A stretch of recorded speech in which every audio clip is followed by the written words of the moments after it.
कि मुझे काम में लगा हुआ देखकर वो कब आया होगा, तो वो वापस चला हो गया। मुझे इसलिए काम ने कभी नहीं सताया।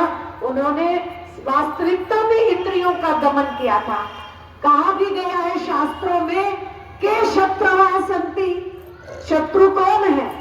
तो उत्तर मिला निज इंद्रियाणी, अपनी इंद्रियां ही हमारी शत्रु है। लेकिन कहा मित्राणि तानि, वही मित्र भी हैं। तो मित्र कब है? जितानी यानी, जब हम उन पर विजय प्राप्त कर लेते हैं तो यही हमारी मित्र भी हो जाती है। तो इसलिए ये दम शब्द से ही डमरू शब्द बना है। जो आप कहते हो ना कि शिव जी के एक हाथ में त्रिशूल था, एक हाथ में डमरू था, तो वो तो केवल शिव जी के ही हाथ में था। लेकिन ऋषि दयानंद क्या थे? वो शंकर, केवल शंकर थे। ऋषि दयानंद मूल शंकर थे। डमरू शब्द भी दम से बना। तो ऋषि दयानंद ने इंद्रियों का दमन किया और त्रिशूल, तीनों शूलों को, तीनों तापों को, आध्यात्मिक आदि भौतिक आदि दैविक तीनों तापों को भी उन्होंने मिटाने का प्रयास किया। तो इसलिए ये दंपति शब्द भी दम शब्द से बना है।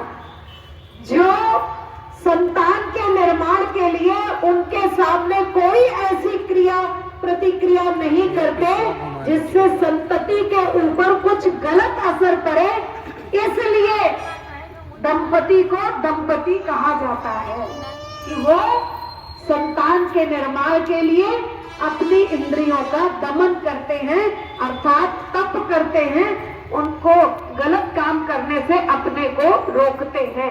इसलिए दंपति दंपति कहलाते हैं। और दान की भावना भी होनी चाहिए। दान अच्छे कार्यों में अवश्य देना चाहिए। दान और दक्षिणा में अंतर है। यज्ञ की पत्नी का नाम होता है दक्षिणा। जैसे बिना पत्नी के यज्ञ पूर्ण नहीं होता, उसी प्रकार से बिना दक्षिणा के भी यज्ञ पूर्ण नहीं होता।